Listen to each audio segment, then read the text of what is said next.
I am Priscilla Winters, 36 years old, and I sold my tech company for $1 billion last year. My younger sister Vanessa was always the favorite, the beautiful one. My husband Derek was the charming venture capitalist who swept me off my feet. I never thought family would be the ones to try to kill me.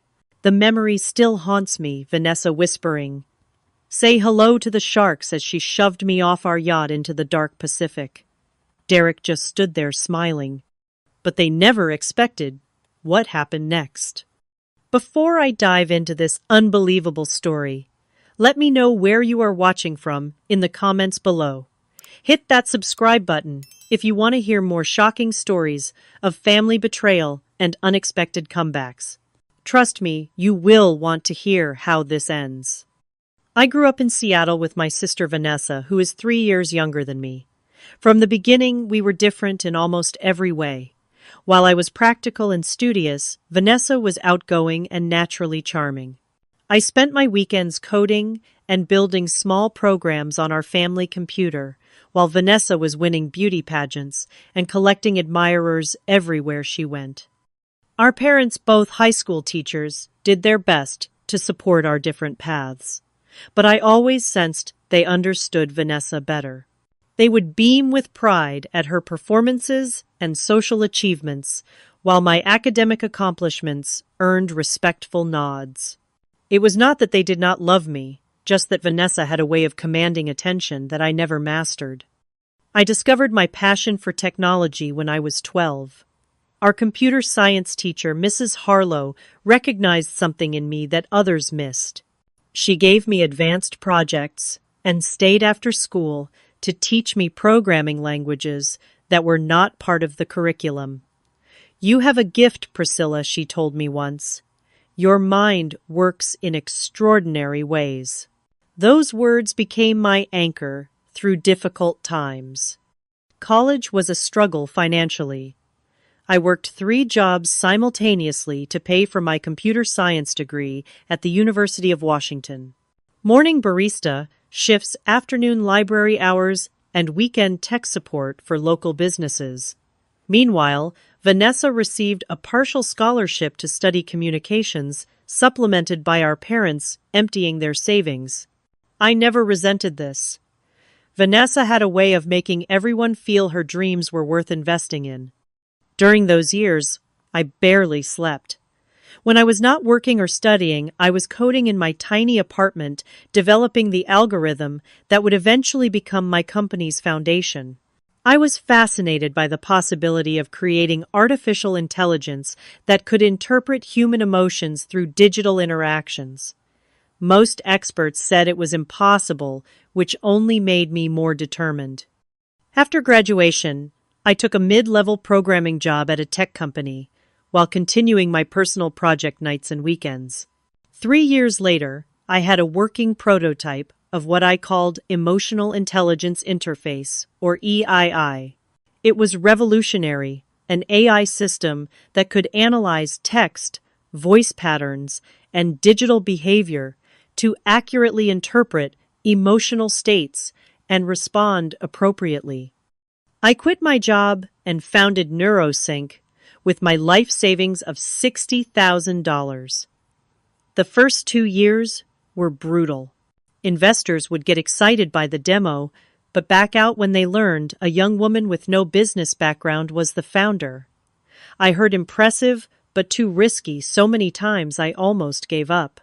Throughout this period, Vanessa was trying to build her modeling career in Los Angeles. She was beautiful enough, but at 5'7", she was considered too short for high fashion. Every few months, she would call me in tears about rent she could not pay, or car repairs she could not afford. Despite my own financial struggles, I always sent what I could. "You are my safety net, Prissy," she would say, using the childhood nickname only she was allowed to use. The turning point for NeuroSync came when my algorithm correctly identified early signs of depression in users of a major social media platform during a small test run. Suddenly, the health and wellness applications became apparent, and investors started calling me instead of the other way around.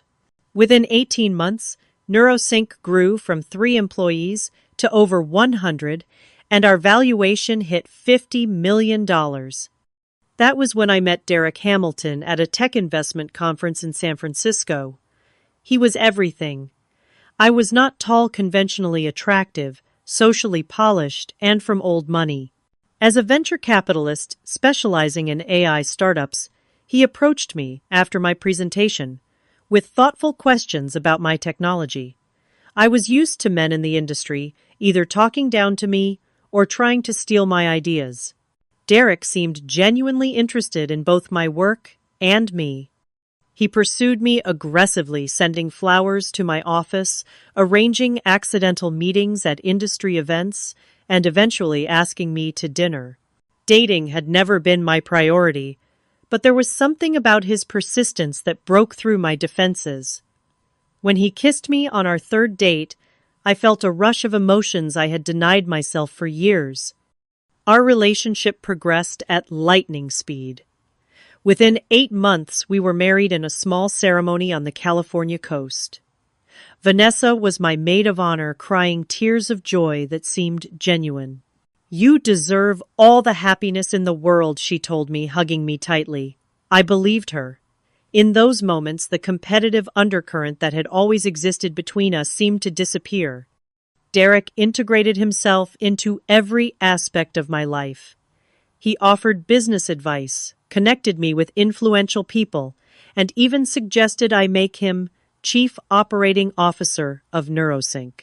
I hesitated at this last request, and for the first time, I saw a flash of coldness in his eyes. It passed quickly, replaced by understanding. "Of course you built this company," he said. "I just want to contribute to your success."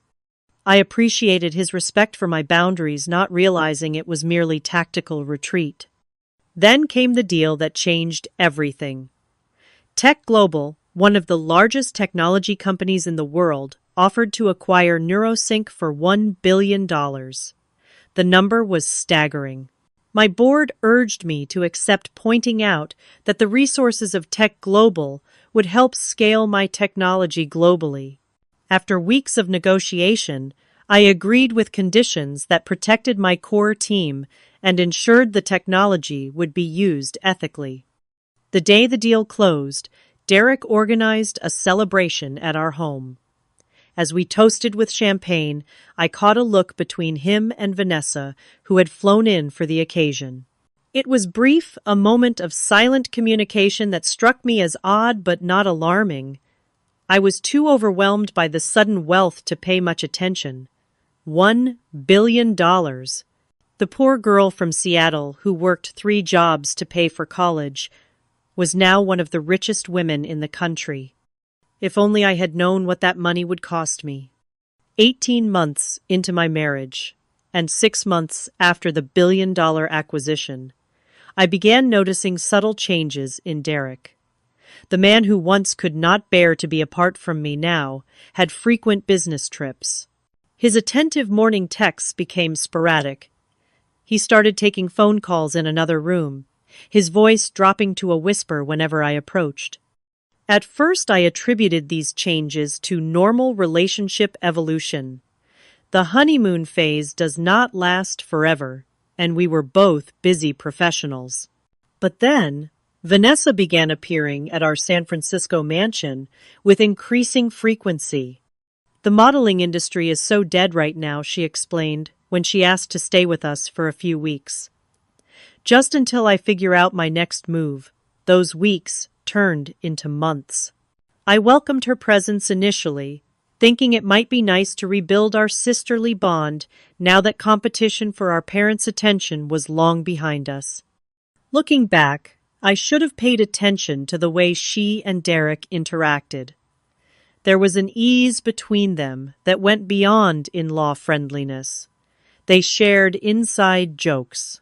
Their conversations would stop abruptly when I entered a room.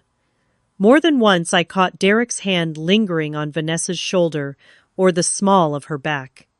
One evening, I came home early from a meeting to find them huddled over Derek's laptop in his study.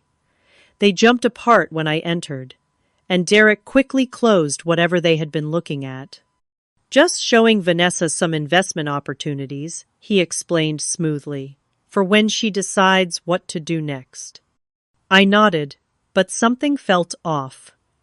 That night, I checked our network activity logs, a security measure I had installed when we moved into the mansion. Derek's computer had accessed our joint financial accounts, specifically the ones containing the bulk of my acquisition money. This was not unusual in itself, as Derek managed much of our personal finances. What concerned me was that these searches focused on transfer limits and international banking regulations. The next morning, I confronted him over breakfast. "Is everything okay with our finances? I noticed you were looking into large transfers." Derek's face remained impassive, but his coffee cup paused halfway to his lips. "Just routine planning," he said. "With wealth like ours, we need to be strategic about asset allocation." He smiled and added, "You know finance bores you, Priscilla. Trust me to handle this part." He was right that investment strategies were not my expertise, but something in his dismissive tone raised an alarm. For the first time, I wondered if I truly knew the man I had married. That afternoon, I called Martin Reeves, a private investigator recommended by my company's former security chief. "I need a thorough background check on two people," I told him, discreetly. While waiting for Martin's findings, I began paying closer attention to Derek and Vanessa's movements. They seemed to find excuses to be alone together, whether it was shopping trips or long walks along the beach near our home. Twice I pretended to be on work calls while actually listening to their conversations in the next room, but they spoke in vague terms that revealed nothing concrete. 3 days later, Martin called with preliminary results. "Mrs. Hamilton, I found some concerning information about your husband's financial history," he said carefully.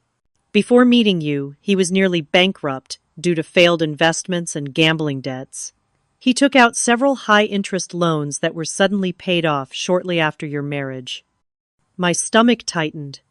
"And my sister, Miss Winters, has significant credit card debt across multiple accounts. She also has been making large cash deposits into an offshore account over the past 3 months, totaling about $100,000. The source of these funds is unclear." After hanging up, I sat in my home office trying to process this information. The Derek I thought I knew was financially responsible and successful. Had our entire relationship been built on lies? And where was Vanessa getting that kind of money? I decided to take more direct action. Under the guise of upgrading our home security system, I installed hidden cameras in common areas of the mansion, including Derek's study. I told our household staff they had a paid week off, claiming Derek and I wanted privacy for our anniversary. The first 2 days yielded nothing unusual on the cameras. On the third day, I had a scheduled meeting with Tech Global executives and told Derek I would be gone all day. Instead, I left for 2 hours, then parked down the street and accessed the security feed from my tablet. What I saw confirmed my worst fears. Derek and Vanessa were in his study, not in a romantic embrace, as I had partly suspected, but reviewing documents that looked like my financial statements and will. "Once it is done, how soon can we access the funds?" Vanessa asked. Derek pointed to something on a paper. "The succession plan transfers control immediately in case of death. Priscilla updated her will after the acquisition, naming you as her sole heir, since we have no children. With both documents, we will have full legal access within days." Vanessa smiled in a way I had never seen before, cold and calculating. "And they will never find the body in the open ocean. Perfect accident." "The yacht trip next week is our opportunity," Derek replied. "We will not get a better chance." My hands shook so badly I nearly dropped the tablet. They were planning to kill me. My husband and sister were conspiring to murder me for my money. The betrayal was so enormous I could barely comprehend it. I drove aimlessly for hours, my mind racing. My first instinct was to confront them, to demand how they could plot something so terrible against someone who loved them. But a deeper instinct for survival kept me from acting rashly.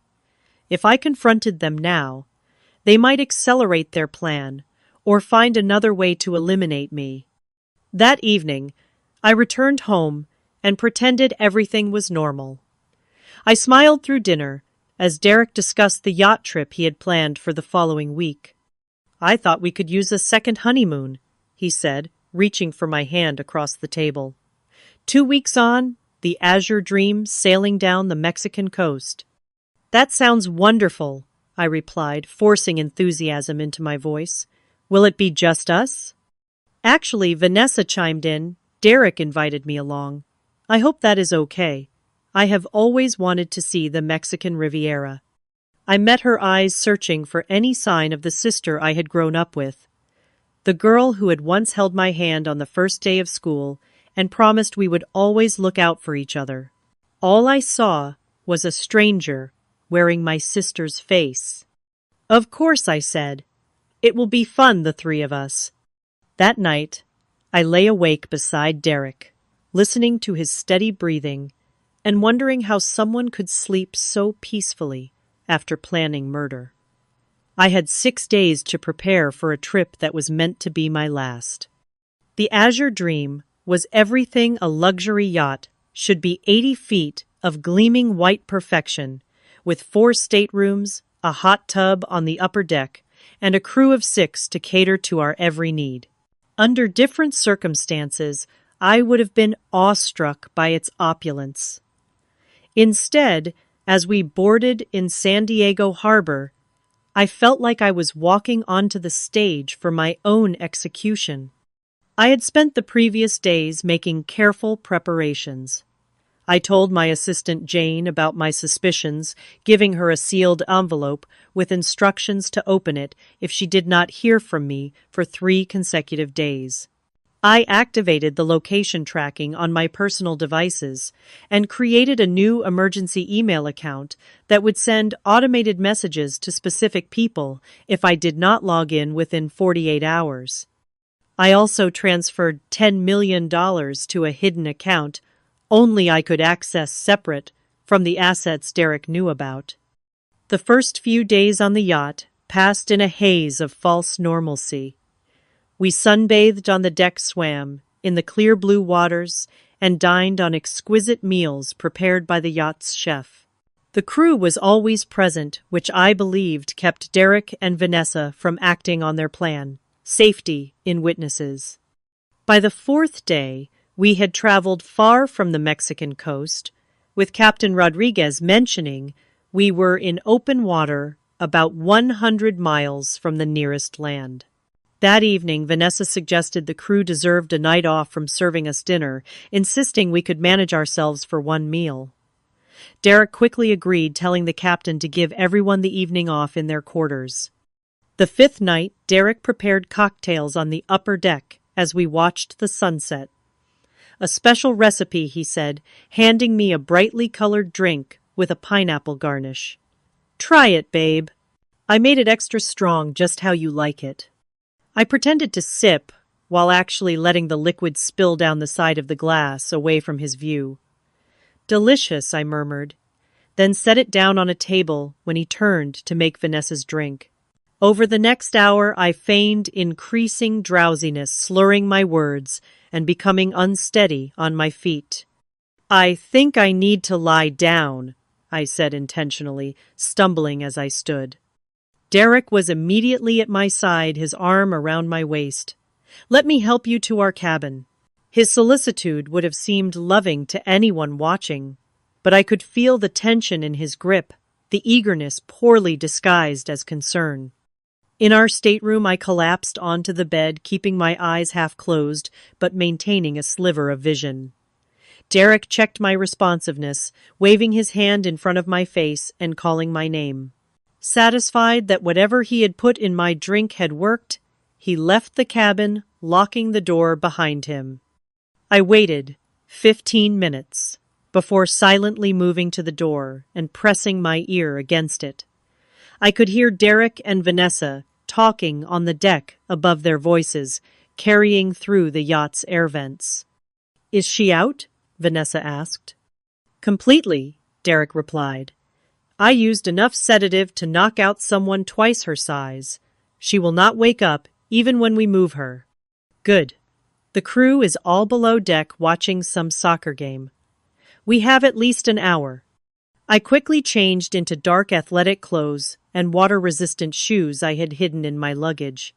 I secured a small waterproof pouch containing a GPS beacon emergency cache and a compact satellite phone around my waist under my shirt.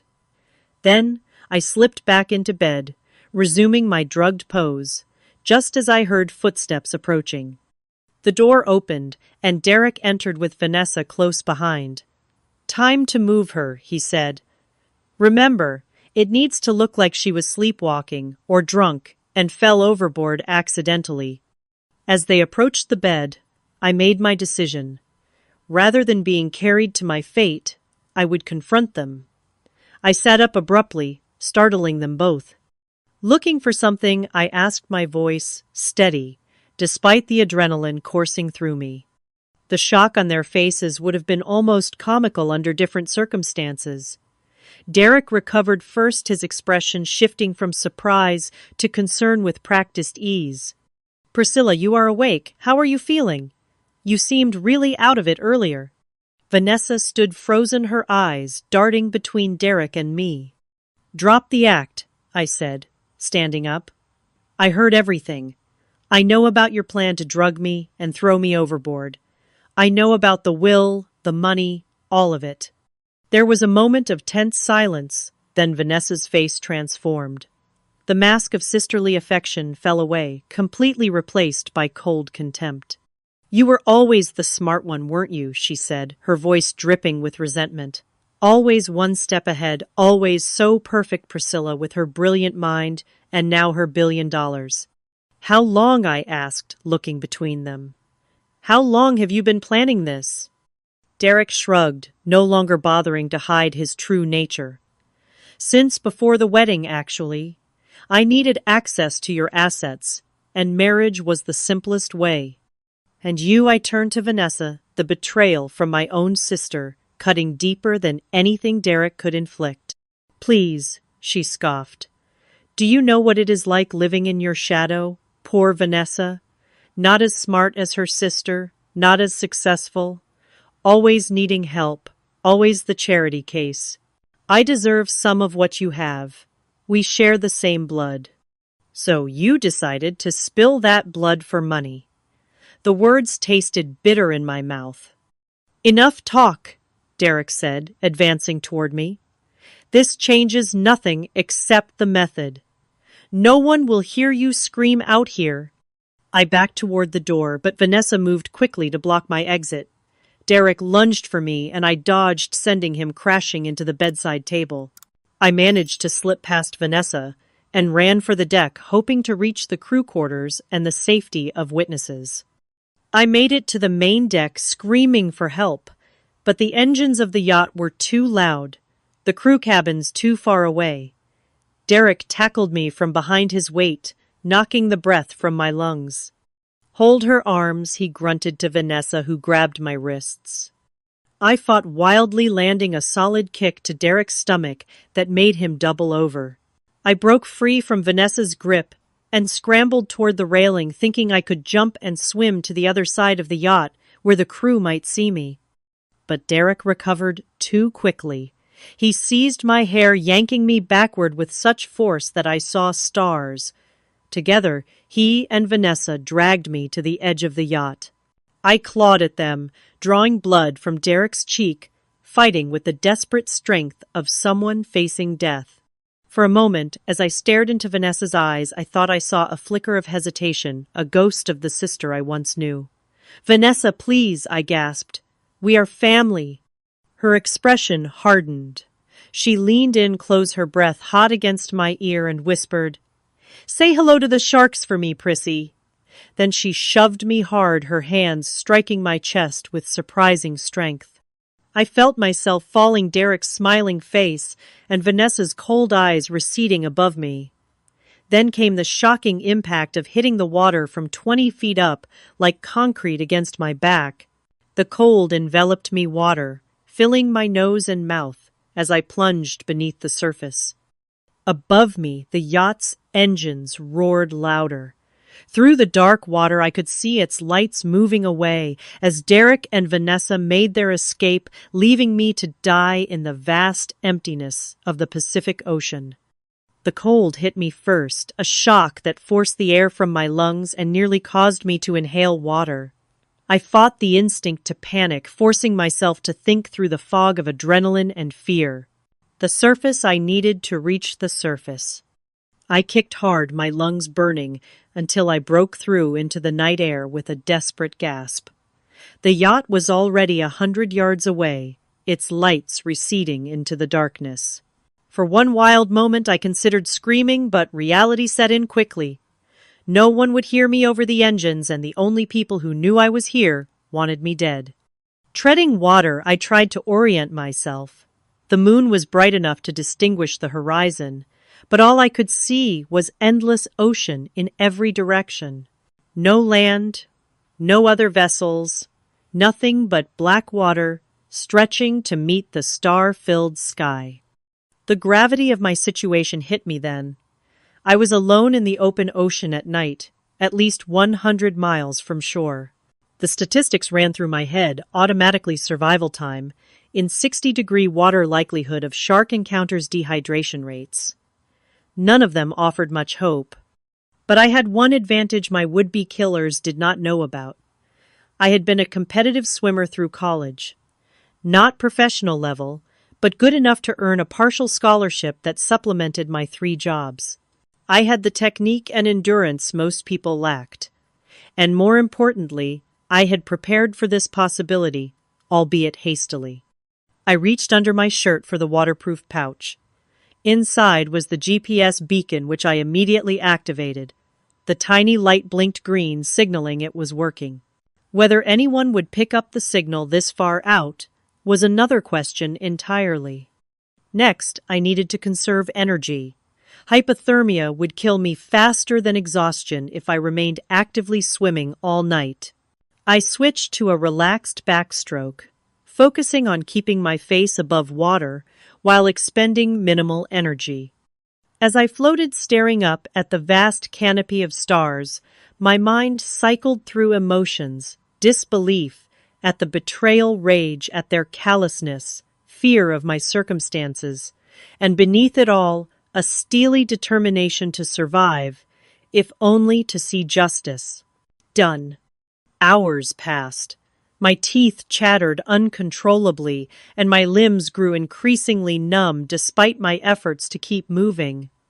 I thought of the survival training I had taken 3 years ago during a corporate team-building retreat.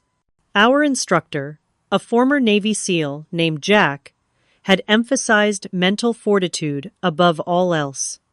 "Your mind will give up before your body," he had said. "Tell yourself you can last another minute, then another, then another. Break survival down into manageable increments." So that is what I did. 1 more minute, 1 more cycle of breathing, 1 more look at the stars.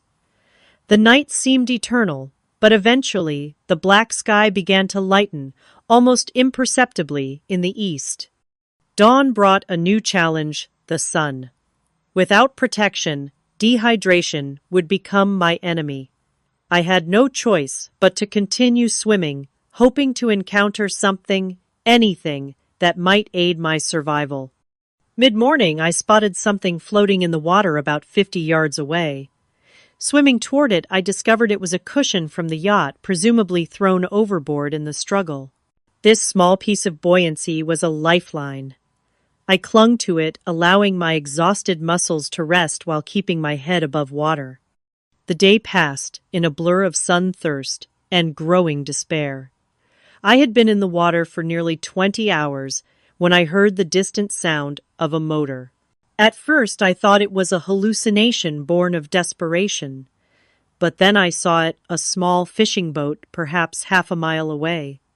Summoning my remaining strength, I waved the cushion above my head and screamed until my throat was raw. The boat continued on its course, showing no signs of having seen me. In desperation, I activated the emergency strobe on my GPS beacon, a feature I had been saving to preserve battery. The tiny light seemed pathetic against the vastness of the ocean, but miraculously, the boat changed direction. They had seen me. As it drew closer, I could see two men on board, a middle-aged man and a younger one, perhaps his son. They stared in disbelief as they pulled alongside me. "Dios mío," the older man exclaimed. "A woman in the middle of the ocean." "Help," I croaked, my voice barely functioning after hours of saltwater exposure and screaming, "Please." They pulled me aboard the vessel, which I could now see was named Morning Light, in faded paint across its bow. The younger man wrapped a blanket around my shivering body, while the older one, who introduced himself as Captain Luis Rivera, peppered me with questions in a mix of Spanish and English. "How did you get here? Where is your boat? What happened?" I could not tell them the full truth, not yet. Accident, I managed. Fell overboard. Yacht. Captain Rivera exchanged skeptical glances with his son Marco. A well-dressed American woman miles from shore with no vessel in sight was not a common occurrence in their fishing grounds. "No boats have passed here," Marco said. "Not for 2 days." I closed my eyes, too exhausted to explain or convince them. Captain Rivera, whatever his suspicions, was kind enough to prioritize my immediate needs. "Rest now, Senora. Questions later. Marco, get her water slowly. And the first aid kit." Over the next few hours, as the fishing boat headed toward the Mexican coast, I drifted in and out of consciousness. They treated my saltwater sores, hydrated me carefully, and kept me warm as my body temperature slowly normalized. By evening, I had recovered enough to sit up and speak more clearly. Captain Rivera sat across from me in the small cabin, his weathered face serious. "Now, Senora, you tell us true story. We are 12 hours from shore. Police will have questions." I made a decision then. These men had saved my life, but involving them further might put them in danger. Derek and Vanessa believed I was dead, and that gave me an advantage I could not sacrifice. "My name is Priscilla Winters," I said, using my maiden name. "I was on a private yacht with people I thought I could trust. There was an argument. They pushed me overboard and left me to die." Rivera's eyes widened. "This is attempted murder. We must report to authorities." I shook my head. "Please, I need to handle this my way. These people are wealthy and connected. They would deny everything, and you would be drawn into something dangerous." "But justice." "I will get justice," I assured him, a new resolve hardening within me. "But first I need to disappear. Can you help me reach shore quietly? I can pay you well for your trouble." Captain Rivera seemed conflicted, but Marco leaned forward eagerly. "How well?" I named a figure that made both men's eyebrows rise. "In cash. Once I can access certain resources." After some discussion in rapid Spanish, they agreed. The following morning, they docked at a small fishing village well away from tourist areas. True to my word, I used the emergency cash from my waterproof pouch to pay for a room at a modest hotel and gave them a substantial down payment on my promised sum. "I will send the rest," I assured them. "But please tell no one you found me." Once alone in the small hotel room, I finally allowed myself to break down. The tears came in violent waves. the full weight of the betrayal crushing me now that immediate survival was no longer my focus. My own sister. My husband. The two people I should have been able to trust above all others had tried to murder me for money. When the storm of emotion passed, I was left with a clarity I had never experienced before. I accessed my emergency email using the hotel's computer and contacted Jane, my assistant, whose loyalty had been proven over years. Jane's response was immediate and emotional, but professional, as always. "Oh my God, Priscilla! I opened your envelope yesterday after not hearing from you. I have been beside myself. Derek and Vanessa returned 2 days ago.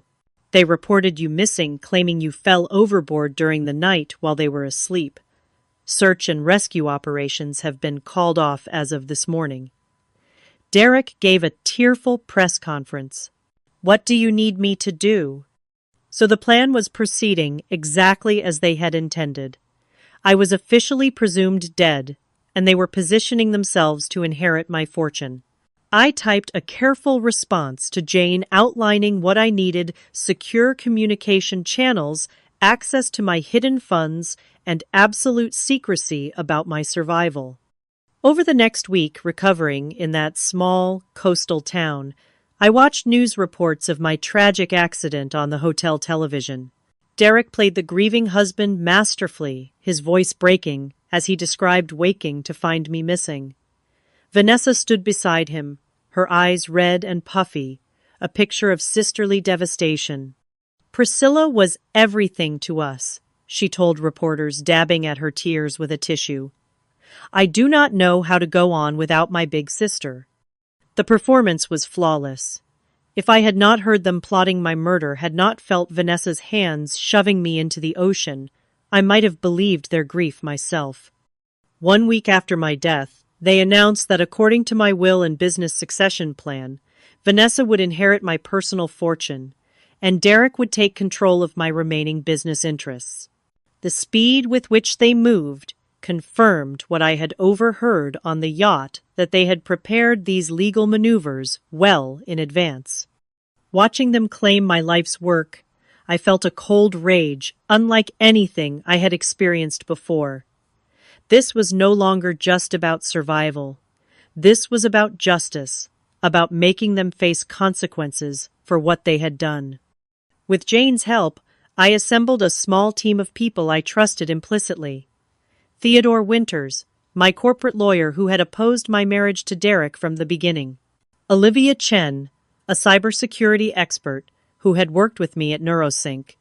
And Martin Reeves, the private investigator who had uncovered Derek's financial troubles.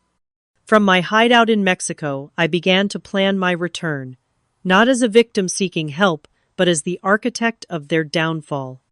The small beachside hotel room became my war room. I dyed my naturally brown hair black, wore sunglasses, even indoors, and used the alias Patricia Lane in all local interactions. No one connected the sunburned, dark-haired woman keeping to herself with the wealthy tech entrepreneur whose tragic death made international news. My team assembled virtually, connecting through encrypted channels Jane had established. Our first meeting set the tone for everything that followed. "Before we begin," I said, facing my laptop camera, "I want to be clear about what we are doing. This is not about revenge in the traditional sense. I do not want to become like them. This is about justice and protecting others they might harm in the future." Theodore, his silver hair and serious expression filling one quadrant of my screen, nodded in agreement. What they did was attempted murder, plain and simple. But proving it will be challenging without direct evidence. "That is where I come in," Martin said from another window. The private investigator had been working non-stop since my disappearance. I have been monitoring their activities since they returned. "They are already spending your money, Priscilla. New cars, jewelry, a down payment on a vacation home in Aspen. And I have been tracking their digital footprint," Olivia added, her young face serious beneath her blue-streaked hair. Derek has been researching countries without extradition treaties. They are planning to transfer large sums offshore within the month. The information stoked my determination. Then we work backward, I said.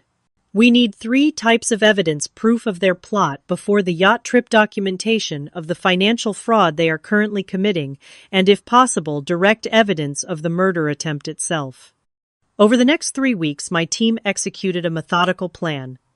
Theodore reviewed all legal documents Derek and Vanessa had filed since my death, identifying numerous irregularities and falsified signatures. Martin dug deeper into Derek's past, uncovering disturbing patterns. I found 2 previous girlfriends who died under suspicious circumstances he reported during our 3rd week. Both wealthy, both in accidents, where Derek was the last person to see them alive. Neither case had enough evidence for charges, but the pattern is unmistakable. He is a serial killer, Jane whispered, visibly shaken. A specific type, I corrected. He targets wealthy women for their money, and Vanessa is his accomplice this time. Probably because my will required family connection for inheritance. Olivia's contribution was perhaps the most damning. She managed to recover deleted emails and text messages between Derek and Vanessa going back over a year, well before my marriage.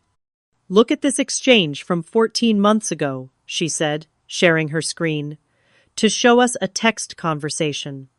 Derek, the engagement is set. She said yes. Vanessa, of course she did. My sister always wanted what she could never have. A real relationship. Derek, be nice. Your sister is my ticket to fixing everything and your ticket out of debt. Vanessa. How long do we have to wait, Derek? Until after the company sells. Maximum value. Then, a tragic accident. Vanessa. I can be patient for a billion reasons. Reading their casual discussion of my murder made me physically ill, but it also hardened my resolve. This was premeditated from the very beginning. Every kiss, every I love you, every moment of what I thought was building a life together had been a calculated step toward my death. Meanwhile, Jane coordinated the most delicate part of our plan, preparing the mansion for my return. Using trusted contractors who believed they were installing a surprise gift for the homeowners, she arranged for sophisticated surveillance equipment throughout the house and a specialized security system I could control remotely. The mansion is ready, she confirmed in our final planning meeting. And I have confirmed they will be returning from their European spending spree on Thursday night. 3 months after being pushed into the Pacific Ocean, I was ready to confront my would-be killers. I flew back to California using fake identification papers Olivia had procured my appearance, sufficiently altered that no one connected me to the presumed dead Priscilla Winters. The night of their return, I entered my own home through a service entrance, only I knew about using biometric security that Derek had never bothered to reset. The irony of his overconfidence providing my access point was not lost on me. I walked through the darkened halls of the mansion, reacquainting myself with the space that had once been my home. Everything looked different now, tainted by betrayal.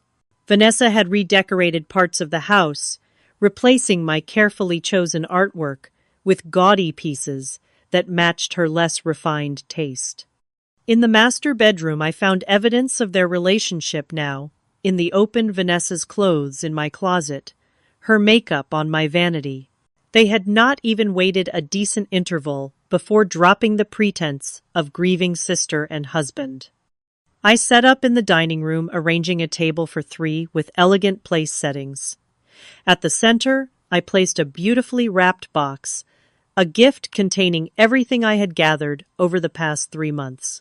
Then I waited, watching the security feed on a tablet as their car approached the gates. Derek and Vanessa arrived just after midnight, clearly intoxicated and arguing as they entered. They stopped short in the foyer, noticing the lights I had turned on throughout the ground floor. Did you leave these on? Vanessa asked, her speech slightly slurred. Derek frowned, suddenly alert, despite the alcohol. Number, stay here.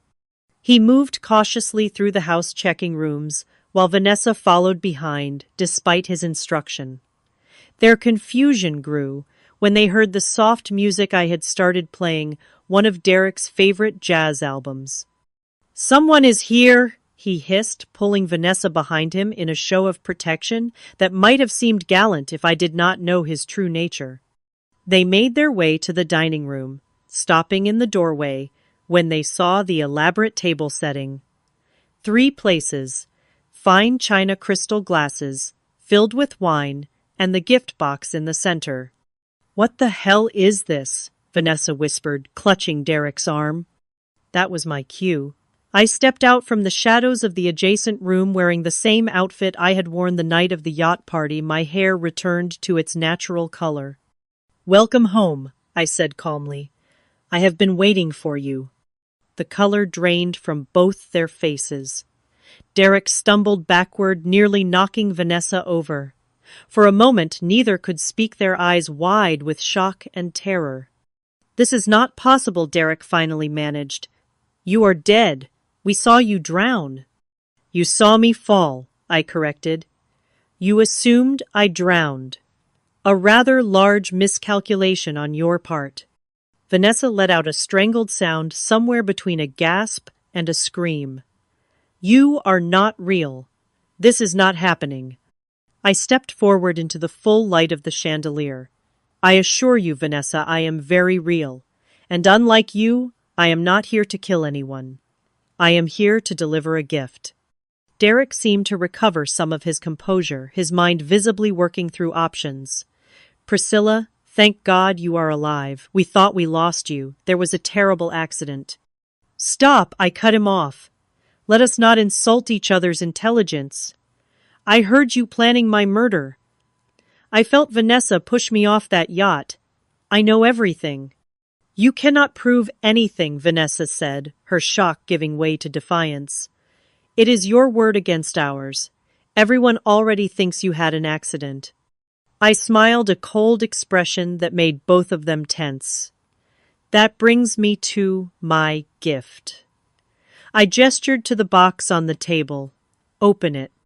Derek approached cautiously, as if the box might contain a bomb. In some ways, it did, just not the explosive kind. He lifted the lid and stared at the contents, his face contorting with dawning horror. Inside was a custom-made presentation containing 4 items. First, a waterproof camera, the same one I had hidden in my cabin on the yacht, which had captured their conversation about drugging me and staging my accident. Second, a flash drive containing all the recovered emails and texts between them, dating back to before my marriage, explicitly discussing their plan to kill me for my money. Third, financial records showing their embezzlement and fraud since my death, along with documentation of the secret accounts they had established. Fourth, and perhaps most damaging, police warrants for their arrest on charges of attempted murder, conspiracy fraud, and a host of other crimes already signed by a judge, thanks to Theodore's legal maneuvering. This is impossible, Derek whispered, rifling through the documents with trembling hands. Actually, it was quite possible with the right team, I replied. A team of people who, unlike you two, understand the meaning of loyalty. Vanessa suddenly lunged for the box, trying to grab the evidence, but I was ready. With a press of a button on my phone, the dining room doors locked automatically. The police are already outside, I informed them. Along with FBI agents, since some of your financial crimes cross state lines. They were waiting for my signal, which I just sent. Derek's face transformed the mask of civilized behavior, dropping entirely to reveal the predator beneath. He flipped the heavy dining table toward me with surprising strength, sending dishes crashing to the floor, and charged toward a side door. It was locked, of course. All exits were secured except the main entrance where law enforcement waited.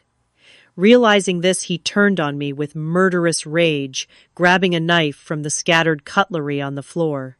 "You think you are so clever," he snarled, advancing toward me. "If I am going down, you are coming with me. For real this time." I stood my ground. The difference between us, Derek, is that I planned for every contingency.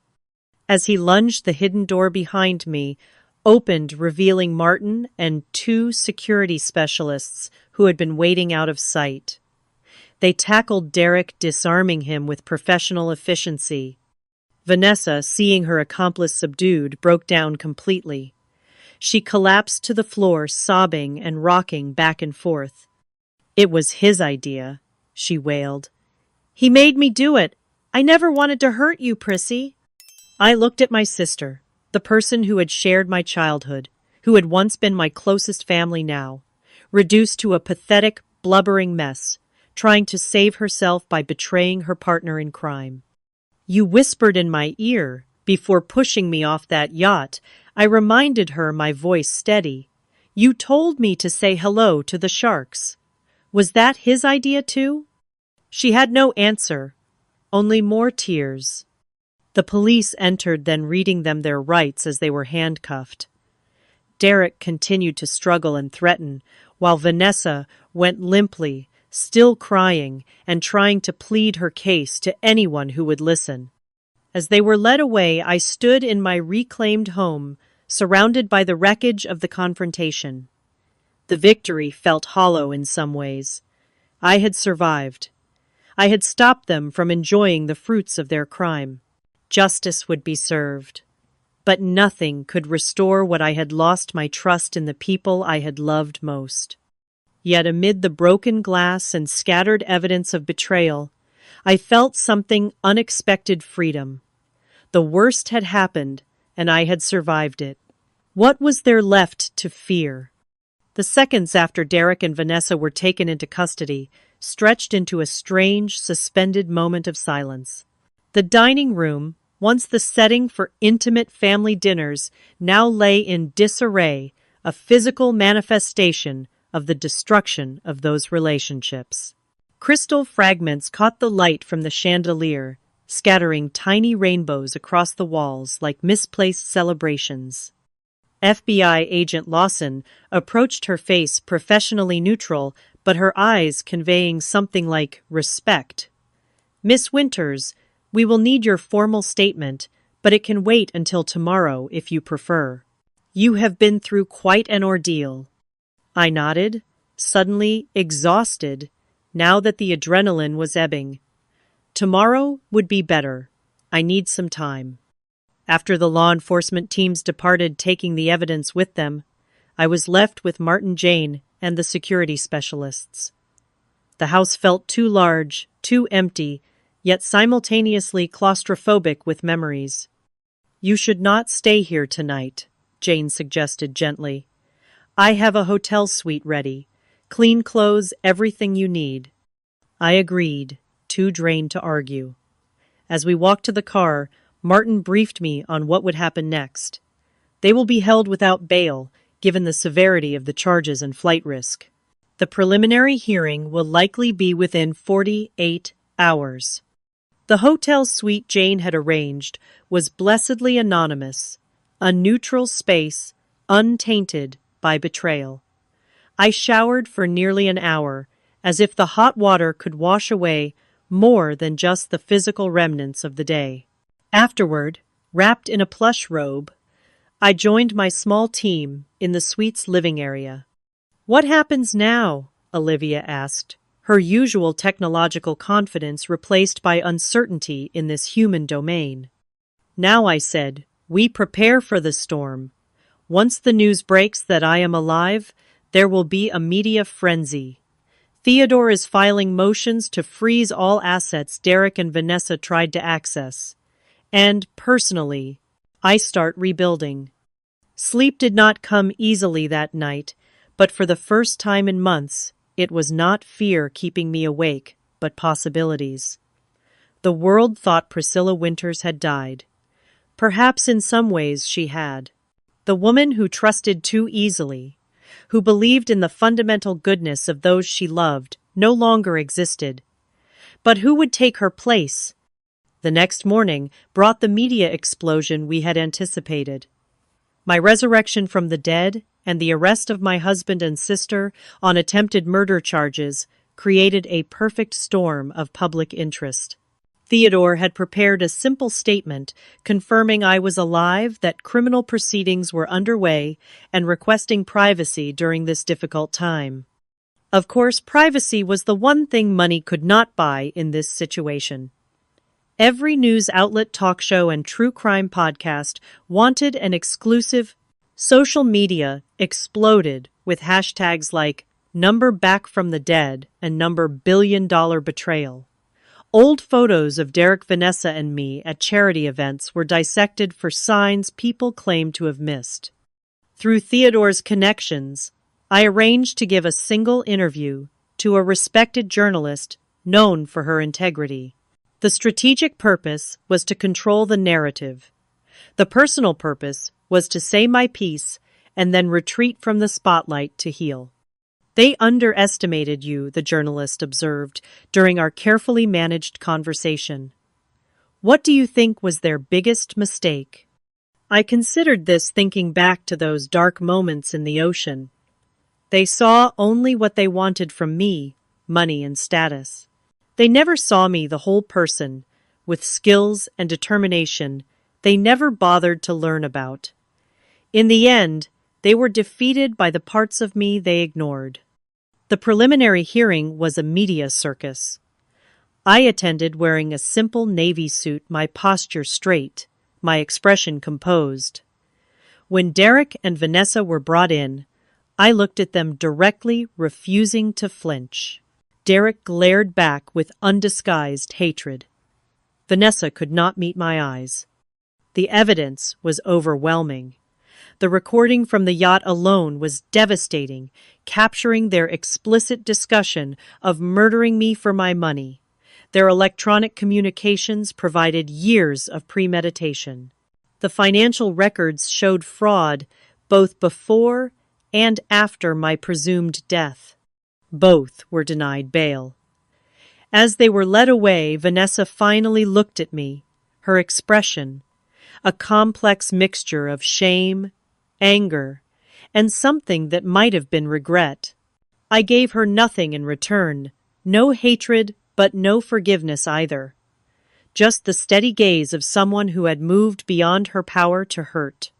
Outside, the courthouse reporters shouted questions about how it felt to face my would-be killers. I paused before getting into the waiting car. Justice is not the same as healing, I said. Today was about justice. Healing is my private journey. The months that followed were filled with legal proceedings. Derek and Vanessa turned on each other, each trying to minimize their own culpability by implicating the other. The prosecution had little trouble building their case with our evidence and their mutual betrayal. Throughout this period, I began the process of reclaiming my life. I moved out of the mansion too tainted by memories to ever feel like home again. I purchased a modern, secure apartment overlooking the bay, its open layout and walls of glass, a deliberate contrast to the hiding and secrets of the past year. I also faced the challenge of legally returning from the dead. The paperwork was staggering, undoing death certificates, reclaiming frozen accounts, re-establishing legal identity. Theodore handled most of it, but some things required my personal attention. The irony, Theodore remarked during one marathon document signing session, is that Derek and Vanessa actually made some of this easier by moving so quickly to claim your assets. Their fraud means many transfers were never fully completed. 9 months after the night of confrontation, the trials concluded. Derek, with his history of suspicious deaths and role as the mastermind, received a sentence of 30 years without possibility of parole for attempted murder, conspiracy, and fraud. Vanessa received 18 years, a lighter sentence, reflecting her secondary role and eventual cooperation with prosecutors. I attended the sentencing not out of vindictiveness, but to close that chapter definitively. As the bailiff led Vanessa away, she turned toward me. "Priscilla," she called out, her voice breaking. "I am sorry. Not for getting caught, but for everything. I know you will never forgive me. I would not either." I did not respond. Some wounds went too deep for words to bridge, some betrayals too fundamental to ever repair. The door closed behind her, and with it I closed the door on that part of my life. Later that evening, alone in my apartment, I stood at the window, watching the lights of ships in the bay, each moving through darkness, guided by their own navigational systems, plotting their own course through potentially treacherous waters. Not so different from people, really. My phone chimed with a message from Luis Rivera, the fishing boat captain who had rescued me.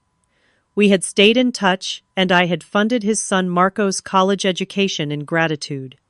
"Saw the news about the sentencing," his message read. "The ocean did not take you because you have more to do in this world. Remember that." Looking out at the vastness of the bay, I finally allowed myself to cry, not from grief or anger, but from release. I had survived the unsurvivable twice over the cold depths of the ocean and the colder depths of human betrayal. Whatever came next would be on my terms, navigating by stars of my own choosing. 1 year after the sentencing, I stood on the deck of a small yacht, not the ostentatious Azure Dream, but a modest vessel I had chartered for the day. The Pacific stretched before me, the same waters that had nearly claimed my life now glittering peacefully in the morning sun. This time, I was not a victim, but a captain of my own journey, both literally and figuratively. "Are you sure about this?" Jane asked, standing beside me at the railing. She had remained my right hand through everything, her loyalty, one of the few constants in my transformed life.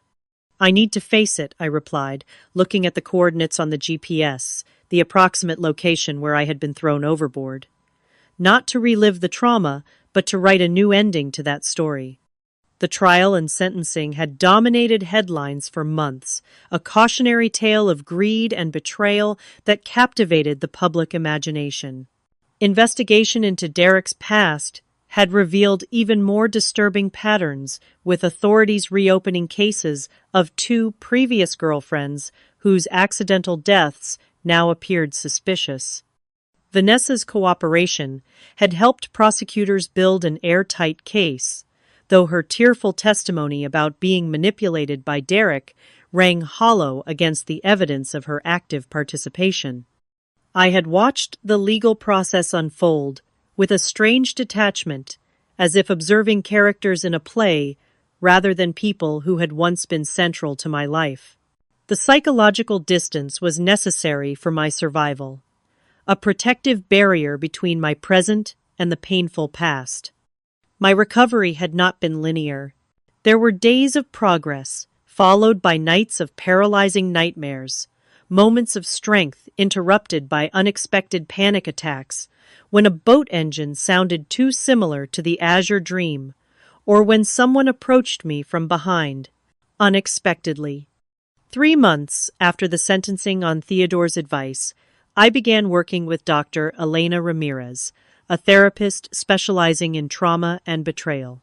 Our sessions were challenging, forcing me to confront not just the physical trauma of nearly drowning, but the deeper wounds of trust violated by those closest to me. The hardest betrayals to heal from are those perpetrated by the people who were supposed to love us, Dr. Ramirez observed during one particularly difficult session. "Your experience was extreme, but the fundamental wound-broken trust is something many people understand." That insight led to my first concrete step toward meaningful recovery, founding the Phoenix Trust, a foundation dedicated to helping victims of financial crimes and domestic betrayal.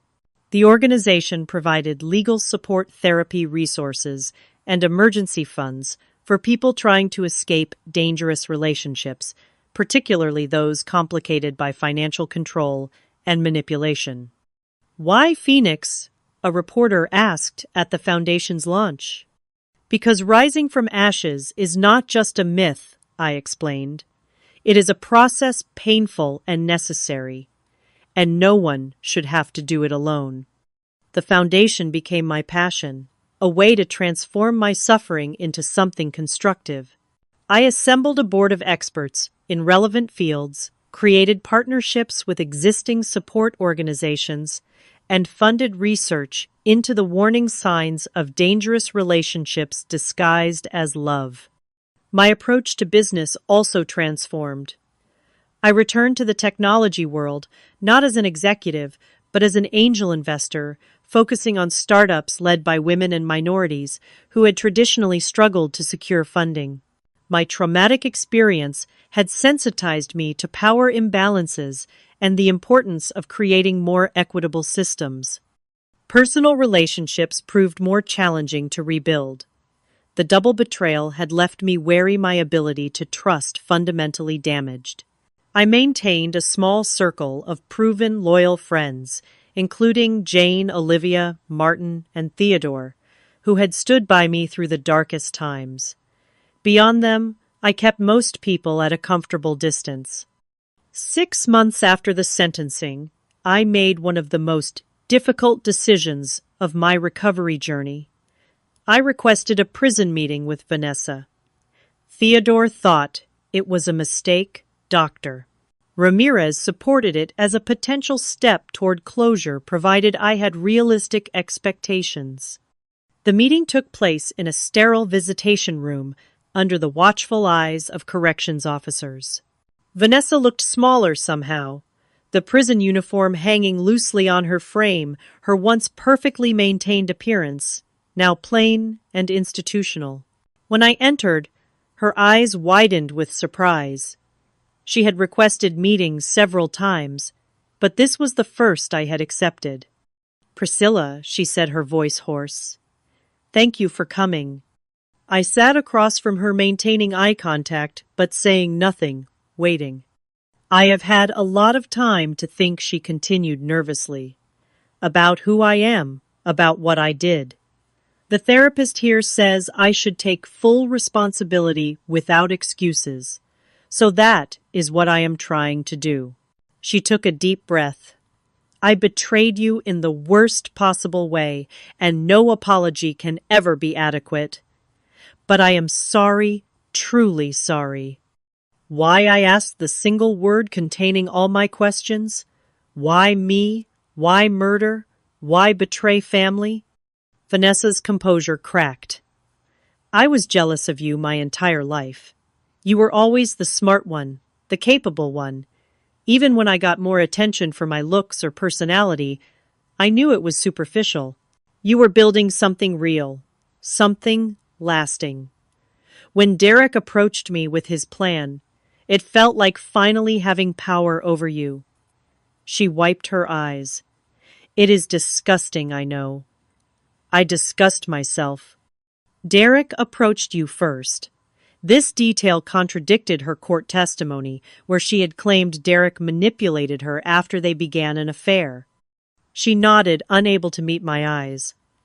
"Before he ever met you, he had researched successful women in tech and targeted you. He needed someone close to you, someone who could be named in your will. He offered me a percentage." She looked up, her expression haunted. I said yes immediately. That is the kind of person I was. The past tense was interesting, suggesting she saw her former self as a different person. Whether that represented genuine change or just another manipulation, I could not tell. "Do you know what the hardest part was?" I asked, my voice steady. "Not nearly drowning, not the betrayal itself. It was realizing that in all our years as sisters, all the times I helped you financially, all the family holidays and shared experiences, you never actually saw me as a human being. I was just a resource to be exploited." Tears streamed down her face. I know, and I cannot change that or fix it. I will be 60 years old when I get out of here. All I can do is try to become someone different than the person who did those terrible things. I stood to leave, having heard what I came for. Not forgiveness, not closure exactly, but confirmation of what I had already sensed. The betrayal had never been about me. It reflected the broken moral compasses of Derek and Vanessa, their internal emptiness that no amount of money could ever fill. At the door, I turned back. I do not hate you, Vanessa. That would require emotional investment I am no longer willing to make. I wish you well in becoming whoever you are trying to become. But we will never be family again. Her sob followed me out of the room, but it did not follow me out of the prison. For the first time, I felt truly free of the emotional weight of her betrayal. Now, standing on the yacht at the site of my near death, I completed another circle of healing. I had brought white roses, one for each month of my recovery journey. One by one, I dropped them into the water, watching them float away on the current. This is not about forgiveness, I said to Jane and the small group of friends who had accompanied me on this pilgrimage. It is about reclaiming this space, this experience, about acknowledging that I survived not just through luck, but through my own strength and the help of good people. The final rose I held onto for a moment longer. This one is for the person I was before the trusting woman who died in these waters. I honor her memory, but I do not mourn her anymore. She has evolved into someone stronger. As the last rose joined the others on the water, a sense of peace settled over me. Not the naive peace of someone untouched by tragedy, but the hard-won serenity of a survivor who has rebuilt from ruins. Back on land, I continued building my new life. The Phoenix Trust expanded nationally, helping thousands of people escape dangerous situations. My investment portfolio supported dozens of promising startups led by founders from underrepresented backgrounds. I developed new friendships cautiously, but genuinely creating a chosen family to replace the one that had betrayed me. 2 years after the confrontation, I published a memoir titled After the Fall Rebuilding, When Your Foundation Crumbles. It became a surprising source of connection with others who had experienced different, but similarly devastating betrayals. The book's success led to speaking engagements where I shared my journey not as a victim, but as someone who had faced the worst and emerged whole if changed. The most important lesson I learned, I told an audience of survivors at a Phoenix Trust event, is that while trust can be broken catastrophically, it can also be rebuilt deliberately, not as a default setting anymore, but as a conscious choice based on evidence and boundaries. And paradoxically, that kind of trust earned, rather than given blindly, creates stronger connections than I had before. I never remarried or even dated seriously in those first years of recovery. Some wounds needed more time than others. But I remained open to possibility, refusing to let Derek and Vanessa take future joy from me, along with everything else they had tried to steal. Today, watching the ocean from my yacht, I see it differently than I once did. Not just as the site of my near death, but as the beginning of my rebirth. The vast water that nearly claimed me also carried me to Luis and Marco Rivera, to a second chance to the person I am now becoming. Life offers no guarantees against betrayal or loss. People we trust may reveal themselves as strangers. Foundations we thought solid may dissolve beneath our feet. The only certainty is our capacity to begin again, to build something new from whatever remains. What is your story of resilience? Have you ever had to rebuild after a betrayal or loss that seemed impossible to overcome? Share your experience in the comments below. Every story of survival strengthens others who are still in the darkness. And if you found value in my journey, please like this video, Subscribe to hear more stories of transformation and share with someone who might need to be reminded of their own strength. Thank you for witnessing my story.